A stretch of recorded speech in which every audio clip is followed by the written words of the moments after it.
Assalamu alaikum everyone. Thank you for having me here today. For those of you who don't know me, I am Ayşenur, your feminist entrepreneur and Islamic activist from Turkey. I'm from Turkey. And I work on different intercultural and interreligious projects in the global south. So, I'm sorry, let me take a breath. This is my Orientalist ballet. Yes, please. I'm going to entertain you tonight so that you don't get bored, inshallah. I hope you don't get bored because this is an academic lecture, yani. It's semi-academic, semi-activist performance on climatic change and the upcoming apocalyptic destruction of our world and species in general. So, the world, as we know it seems to have an expiration date soon. So, nation states and borders, institutions and monolithic cultures won't matter anymore. Our Mother Earth is slowly giving up on us humans. Heat waves and wildfires, devastating earthquakes, irreversible extinction of flora and fauna, About 29% of oceanic coral reefs are expected to die out if the Earth's temperature rises for about 1.5 degrees. Okay, you may say 1.5 degrees, not so much, yani. Who cares also about coral reefs? Yani? What do they? I don't even know what they do actually. But how about rising water levels? How about rising water levels? Yani, what will happen to your precious islands? Yani? Those islands you make so much fuss and so much trouble for. Yani, you don't even want to share a single rock. How will you lose the islands? Okay. Maybe in northern Greece you don't care so much about islands, but how about your holiday homes in Hawaii, for example?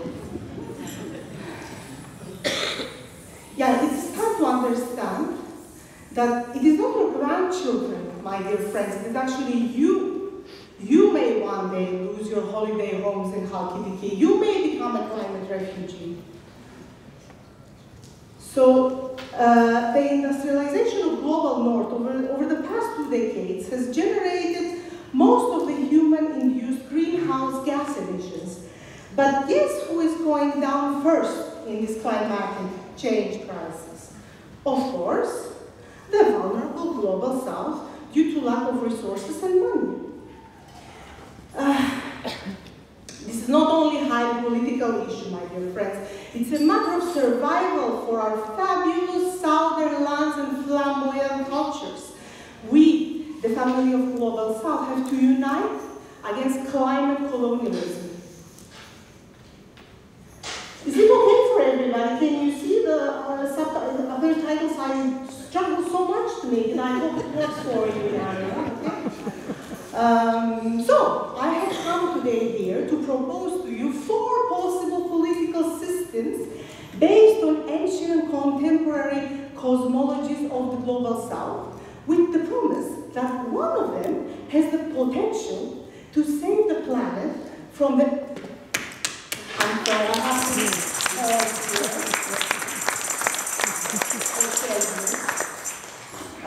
So one of those systems has the potential to save the planet from environmental apocalypse that is approaching. I'm actually thinking to change my hat now because this is too floral, and now I want to be a little bit more serious. So can you help me, my dear, to change my hat? Because I'm making a lecture, so I think I should change my hat.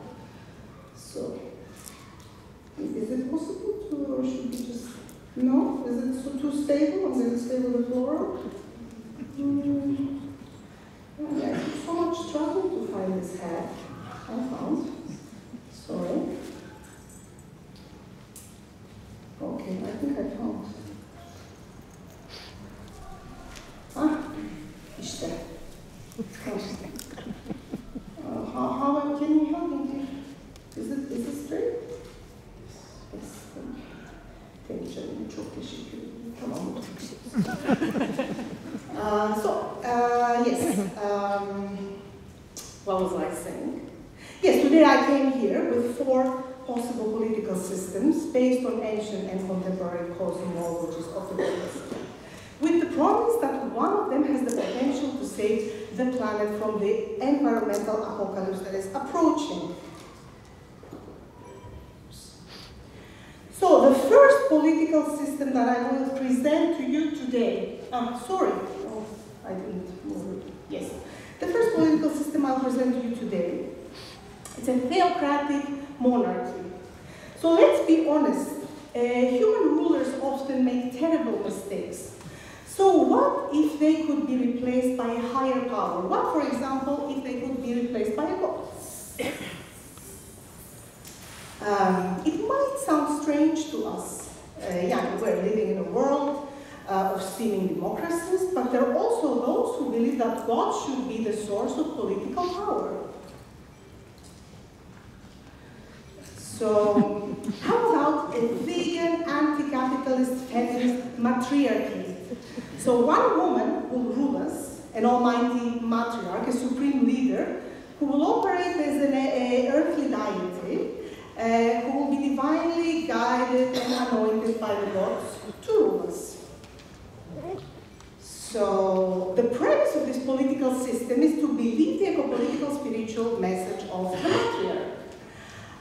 Because we will be ruled by one person law, there will be only one person ruling, reforms and decisions will be passed down more quickly instead of spending valuable time in democratic processes of deciding. So we will have lesser debates and more action. I find this very good personally. In this system, there are no political parties, there are no elections, and the matriarch is born, like Dalai Lama is born. There will be a holy book that will dictate our actions, opinions, and responses to these. This holy book will combine different spiritual and feminist epistemologies of the South with anti-capitalistic ideology. So, yeah, this Sharia law, because when you follow a holy book, you do Sharia law. The Sharia law that will be determined by the holy book will be the constitution of this political system. The system of governance also has a global outlook. If other people in the world decide to follow the same holy book, we will have natural allies. So one day we can have a global sisterhood, inshallah. I find this really wonderful. So the main feature of the holy book will be the 5 pillars of the matriarchate that will determine the basic norms of practicing our faith. The first pillar of the matriarchate is dedication to faith. So the holy trinity of feminist identity, anti-capitalist ideology, and veganism, as outlined in the holy book, will guide the moral code of the people in this theocracy. The message is one. There is no God but the God, and the matriarch is the messenger of God. The second pillar is obligatory prayer. A set of anti-capitalist affirmations will guide our prayers. For example, we will say, there is no such thing as a real job. All forms of work are real and valid. Or, I'm not defined by what I produce.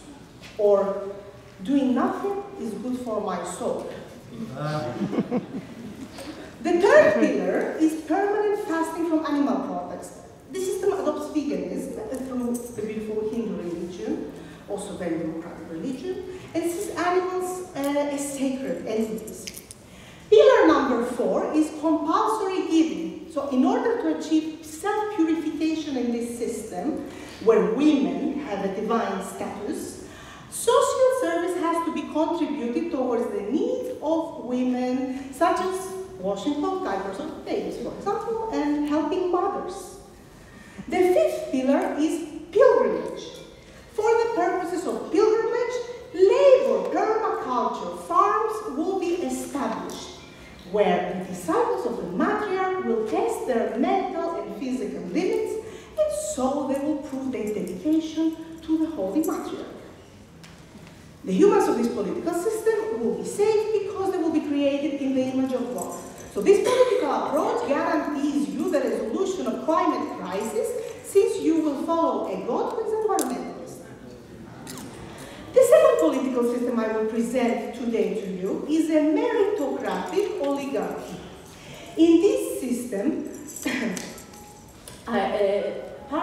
there is a glass of water in the back, and I have it. Thank you so much.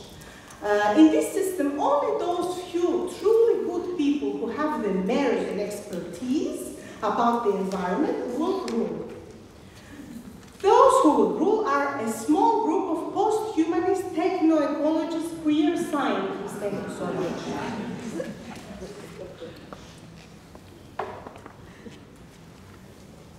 I don't know, maybe some of you don't know what is queer, so because we're doing semi-academic lecture, I thought I can give you a definition of queer. So queer is a word that describes sexual and gender identities other than straight and cisgender. And also I thought that maybe some people won't know what post-humanism is. I'm so sorry. I think I got a virus from Trinidad. For those who have never heard the word post-humanism, here is a brief explanation for you. It is a philosophy and critical theory that responds to the presence of anthropocentrism in the 21st century. Anthropocentrism is the ethical belief that humans alone possess intrinsic value. So these post-human techno-ecologist queer oligarchs that we have been talking about see the humans as a problem. Humans are a problem. They reject the idea that humans are exceptional or unique creatures. They also reject the idea that humans have a right to control the natural world. No, they don't believe this. They don't believe also in dualism. So there is, in their eyes, there is no division between human, non-human, man, woman, organic, non-organic, self, and social. For them, the essence of the existence of the human is to serve the environment and other species.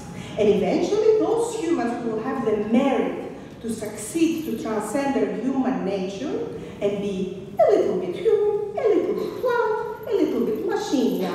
These are the most successful humans with merit. The ultimate goal of this political system is to repair the ecology of societies by rebuilding broken relationships between species, damaged ecosystems, and obsolete institutions. They want to rebuild them. So all species on Mother Earth will be able to equally participate as active citizens on the planet. The strong point of this system is their technology. For example, in order to ensure the fair participation of all species, the scientists have developed animal language departments that will use brain imaging and artificial intelligence to develop communication between human and other species. Are you okay? Are you following me? Is everything okay? Oh, okay, good. If you're more pleased than me, I will speed up. It's okay, you know, I can make this. So because we're talking about the meritocracy, the scientists will also run a series of tests for wannabe post-humans to monitor their ability to transform into different species.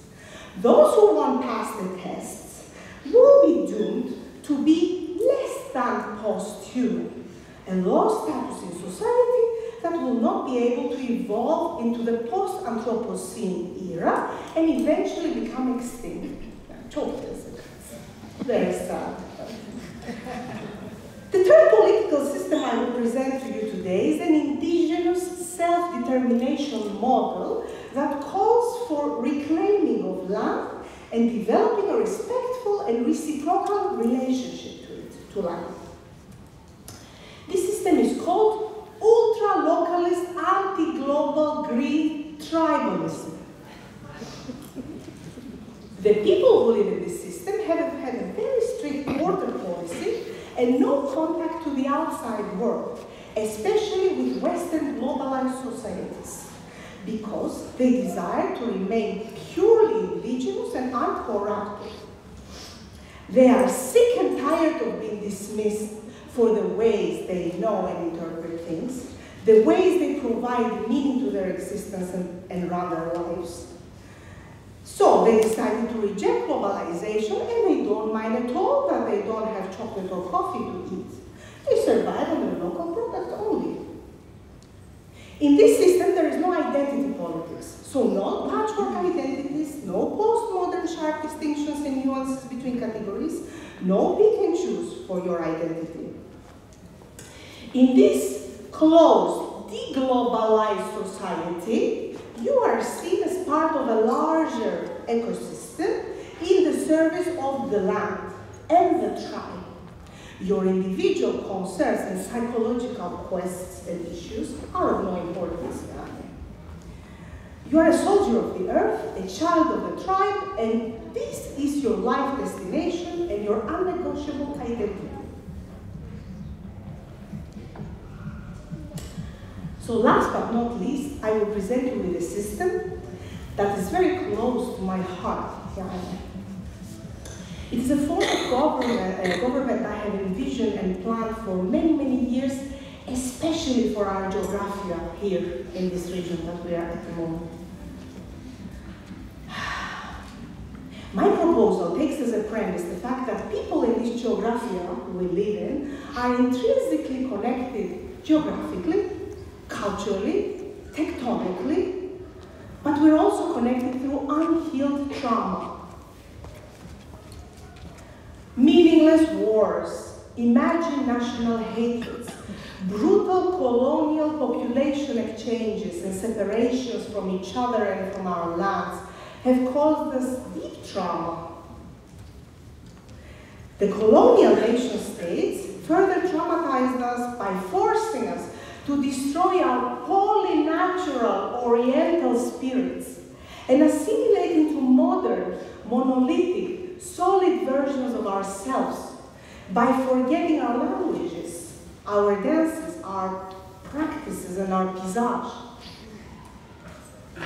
So, dear sisters and brothers and queer souls of this audience, I invite you to reconnect and create together a post-Ottoman Aegean democratic ecotopia. I think we should applaud.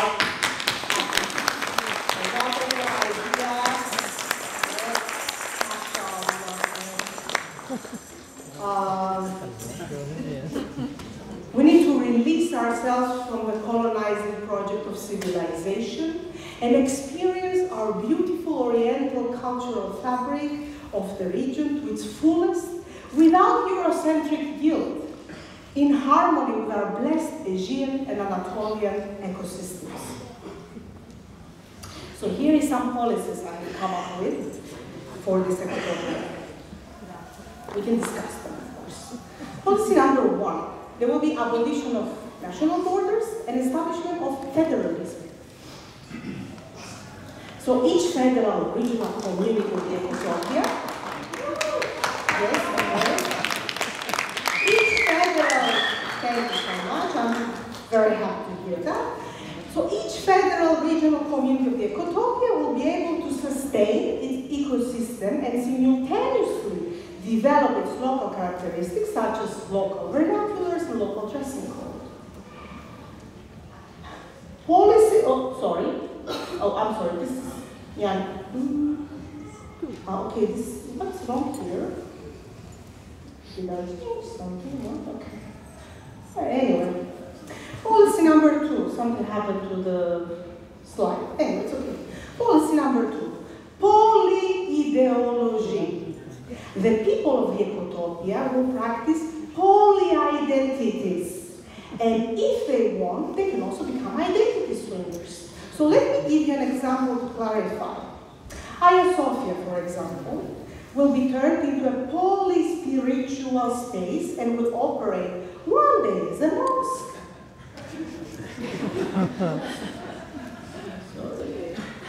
One day as a church, and why not, one day as a synagogue, or as a museum also.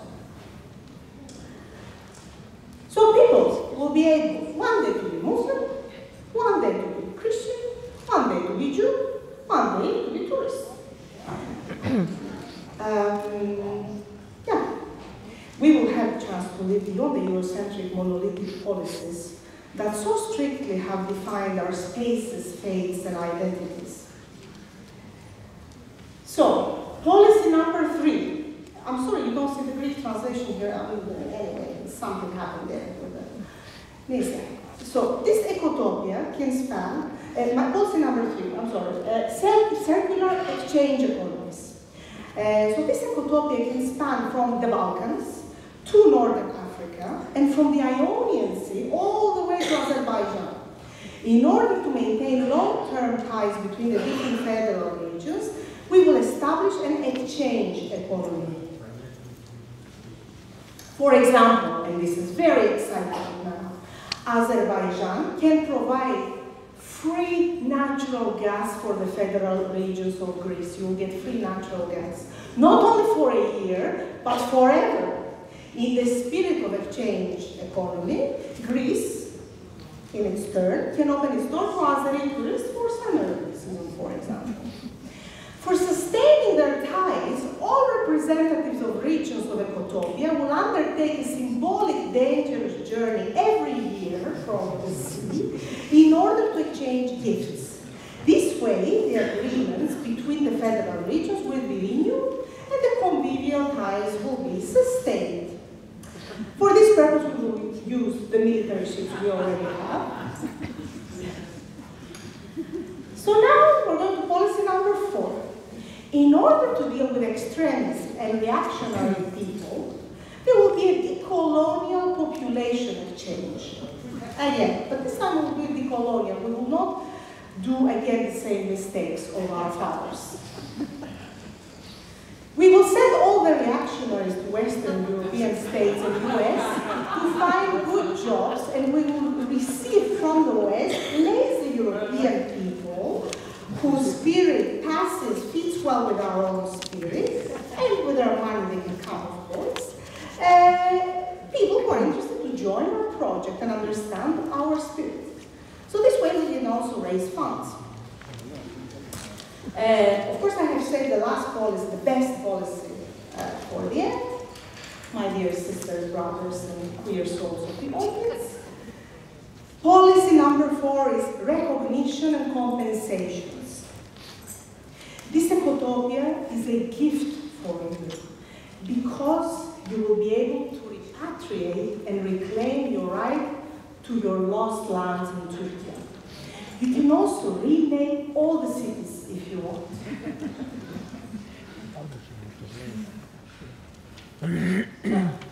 Constantinople, Smyrna, Cappadocia, and of course Pontus, mashallah, Pontus,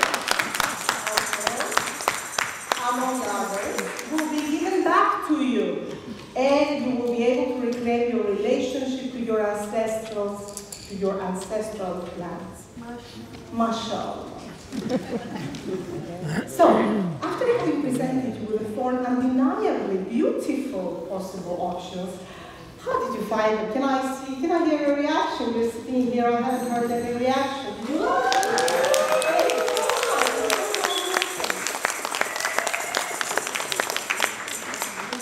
I'm very democratic person, so I don't want to be against you. Okay, of course, it's a political campaign today. I would now like to invite you to leave your mark by casting your vote for one of these wonderful regimes in order to rescue Mother Earth. So, as you can see, my beautiful ballet has already distributed the ballot papers to you. Some people have already voted, I find it fascinating. So Μολύβια, please μολύβια. make a cross Μολύβια from δεν your μας most έδωσες favorite όμως option. μολύβια. You make an X or a heart, it's also okay. Choose on one option, please. So now, I will give you a minute to vote. You can keep the pencils if you want. You take them home to remember this day. Has everybody gotten voting ballots? Has everybody voted?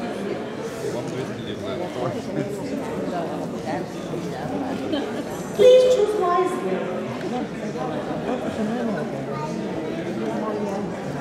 Think about the future of your region. You have no, of course not. Έλα. Ποιο να σε δώσω, ρε παιδί μου, δεν βλέπω, δεν έχω. Έλα, καλά να βάλω το μοντέλο της Αϊσενούρ. Αυτό, ναι.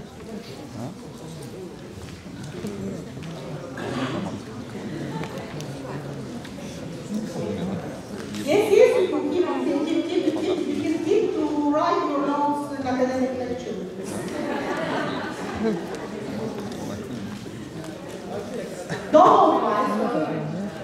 Πάρ' το μολυβάκι, δεν το Κράτα το, γράφει πάνω Αϊσενούρ, ενθύμιο. Α, ενθύμιο.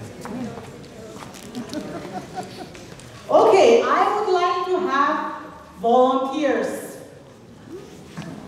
I would like people to count the votes now. I cannot Πήγαινε. count votes myself. Εθελοντής. Πήγαινε εθελοντής. Δεν θέλω, δεν μπορώ. Yes, please, Jenny, come here. Άσε, πάρε μικρές τώρα. You can sit. We can bring some chairs. Where are the chairs? Ballet.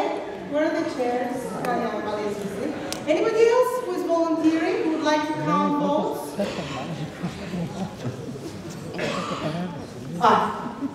MashaAllah, our beautiful brothers, straight from Jerusalem. Take a seat. polyphate. This is a polyphate table. Εγώ δεν βλέπω χωρίς λίγο. Well, we need chairs for you. Let me see if I can get you some chairs. Yes. Come here in the back of our chairs. Chairs. Εδώ. Θα πάμε να ψηφίσουμε, ρε παιδί μου. Okay. Okay. Enough now. Let me go to my parents and help me here. Have you voted? Have you voted? You.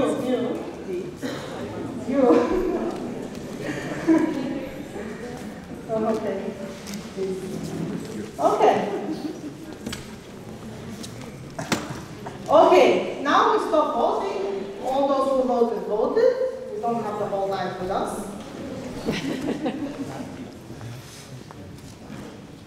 Okay.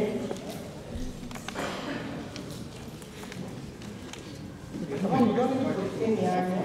You can start counting already, no? You don't have to just start counting. You have to roll.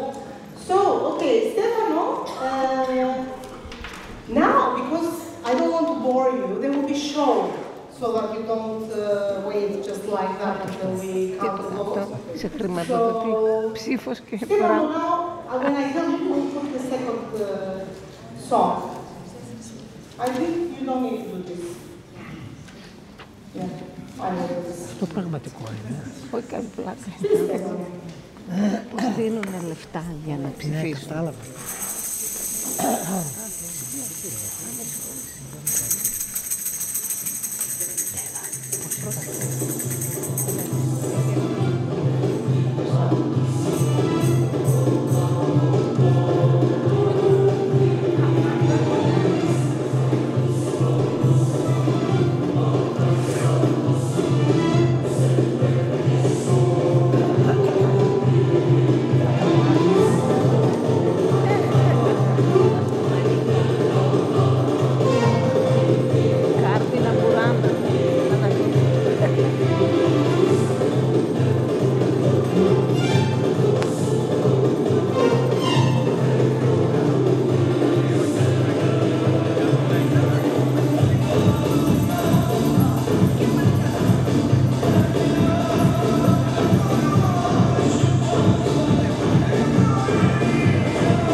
Αλλά πώς θα πάμε τώρα με αυτό το καπέλο.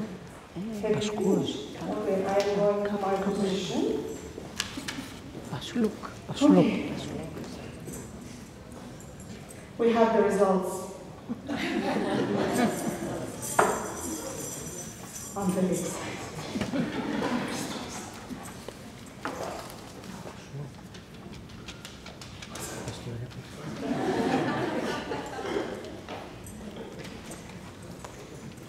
Thank you so much. Thank you so much. The Ecotopia was won. Thank you so much for voting for us. Thank you so much. I'm so happy you want to reconnect. But you know, Turkish people really love you. Thank you so much.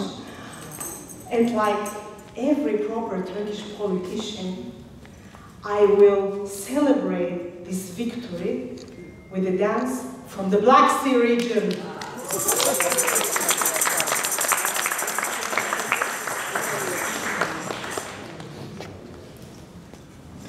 You can stay or you can go back, doesn't matter, Yanni. You can go back to enjoy us from there. Yeah, then I think you should go there. Τώρα θα χορεύουν τα παιδιακά. Τώρα είναι δώρο αυτό, επειδή κέρδισε την πρότασή της. Να δω τώρα τι θα χορέψω. Κότσαρε, σέρα. Ναι. Κότσαρε. Σέρα μάλλον. Stefano, yeah, okay. Look what I brought for you. I brought Philippos Christopidis. His name is actually Christopidis, not Kassa. But his name is Christopidis for this. It sounds better now, you know, it sounds like Kassa. It's true, no? The story. Okay, so, sorry, can we have the video, please, in the background, the last video?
καλά τσέκο ξέρω.